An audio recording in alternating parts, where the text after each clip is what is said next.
The thing about that night is, I already knew something was wrong before my father even opened his mouth. I'm Renata, 34 years old, CFO of Callaway Industries, or at least I was supposed to be the next thing after that. The ballroom smelled like pine garlands and expensive candles.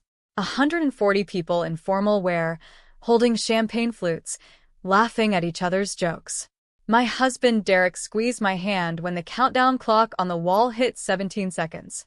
I squeezed back. We'd been waiting 3 years for this moment. 3 years of 70-hour weeks, restructuring Dad's supply chain, pulling the company back from a $9 million deficit. I did that. Not my brother. Me. 10 seconds. 9. Dad lifted his glass toward the ceiling.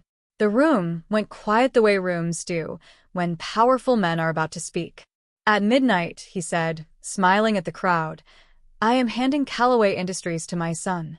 Derek's hand went stiff in mine. I didn't react. I just felt my phone buzz in my clutch. My brother Marcus was standing near the bar when Dad said it. He looked surprised too, which told me everything I needed to know about how much my father actually planned this versus performed it. I grew up in this company. Literally. I used to sit under Dad's desk at 8 years old while he took calls, drawing on the backs of invoices. My mother would bring us both soup in ceramic mugs on late nights when the heat in the old office building didn't work right. That was before she passed. Before the company grew into something she wouldn't recognize. Marcus is 4 years younger than me and genuinely not a bad person. That's the part that makes this complicated. He didn't ask for what happened that night. He looked almost apologetic when our eyes met across the room, his champagne untouched. Derek didn't say anything. He just let go of my hand slowly, like he was setting something fragile down on a shelf. I excused myself quietly, walked toward the hallway near the coat check, and opened my phone. The email had come in at 11:47 a.m., 13 hours earlier. I read the subject line twice. The subject line read, Amended Succession Document, Final Version. Do not forward. It had been sent from Dad's Chief of Staff, Raymond Chu, to 6 people. I was not one of them. Marcus was not one of them either. But our family attorney was. So was the company's outside counsel. So was a name I didn't recognize, a woman named Sylvia Tran, listed as a consultant. I'd seen Raymond whispering to Dad near the stage about 20 minutes before midnight. At the time I thought it was a sound check issue or a seating problem. Now I stood in the hallway with the coat check girl pretending not to notice me, and I understood that whisper differently. I hadn't been forwarded the email.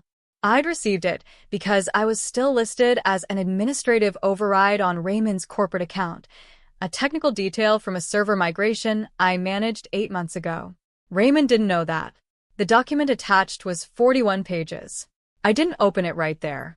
The ballroom behind me was still loud with celebration, glasses clinking, someone laughing too hard near the door. I slipped my phone back into my clutch and walked back inside. Smiled at 3 people on the way to my table. I read all 41 pages in the hotel bathroom at 1:15 a.m. Derek thought I was fixing my hair. The document wasn't just a succession plan. It was a full restructuring of the company's ownership. Dad was transferring 60% of voting shares to Marcus, effective January 1st. Standard enough on the surface. But buried in Section 9, Paragraph 4, was a clause that converted my existing equity, 11% I'd earned through a performance agreement signed in 2021, into non-voting preferred stock. Essentially decorative. Worth money on paper, powerless in practice. Someone had drafted this in November. The revision history said the first draft existed in September. September was when I turned down a VP role at a competitor. Dad had encouraged me to stay. Told me Callaway was my future. I remembered that conversation. We were sitting in his office, late afternoon light coming through the blinds in stripes across his desk. He seemed so sincere. I sat on the edge of that hotel bathroom counter for a long time. Not crying. Just recalibrating.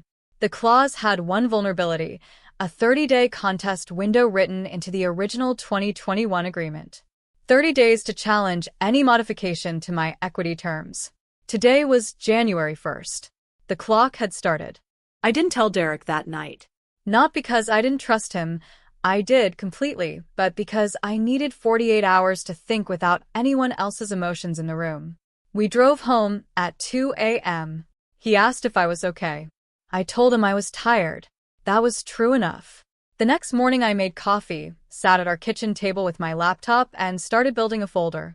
I named it January. Nothing dramatic. Just a working folder.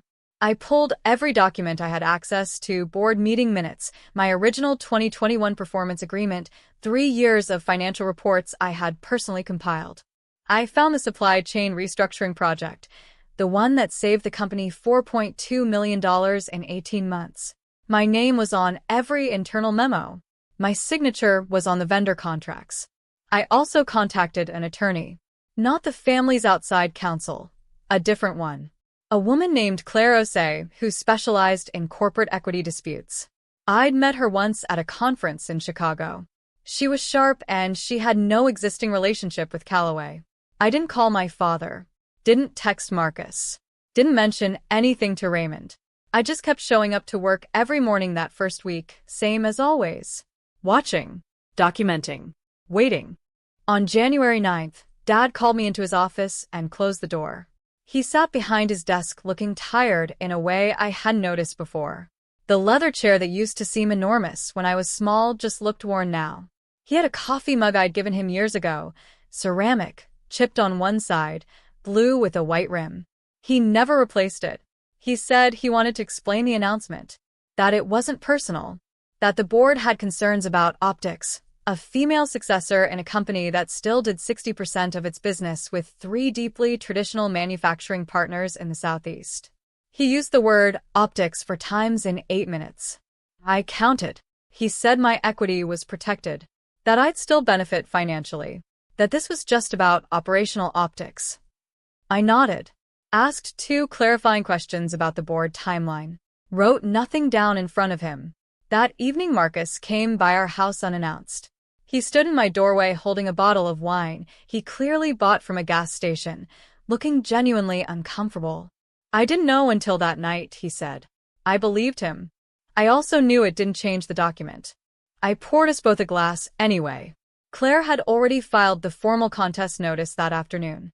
The contest notice landed on the family attorney's desk on January 10th.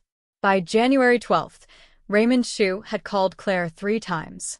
She didn't return a single call. The 30-day window required the company to either honor the original 2021 agreement or enter formal mediation. Claire had also filed a secondary complaint with the State Corporate Commission citing the undisclosed November drafting timeline, specifically that I had been an active officer of the company during the period the amendment was created, which triggered a disclosure obligation they had skipped entirely. Dad called me on January 14th. His voice was different, quieter. I let him talk. He said the board was concerned. That outside counsel was recommending they settle before it became a public filing. He used the word family 7 times. I counted that too.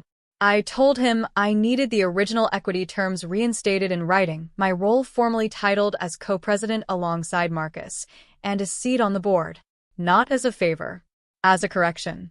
There was a long silence on the phone. Then he said, I'll talk to the board. 2 days later, at a board meeting I attended in person, they voted 6-2 in favor of the correction. Marcus shook my hand afterward. It wasn't awkward. It was just real. It's been 4 months since that night. The ballroom feels like a different lifetime when I think about it now. The pine candles, the countdown, Derek's hand going stiff in mine.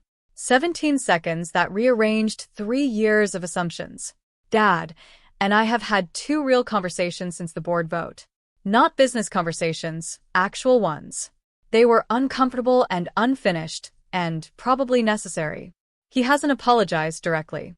He came close once, sitting in that same office with a chipped blue mug, and then pulled back from it. I'm not waiting for the apology anymore.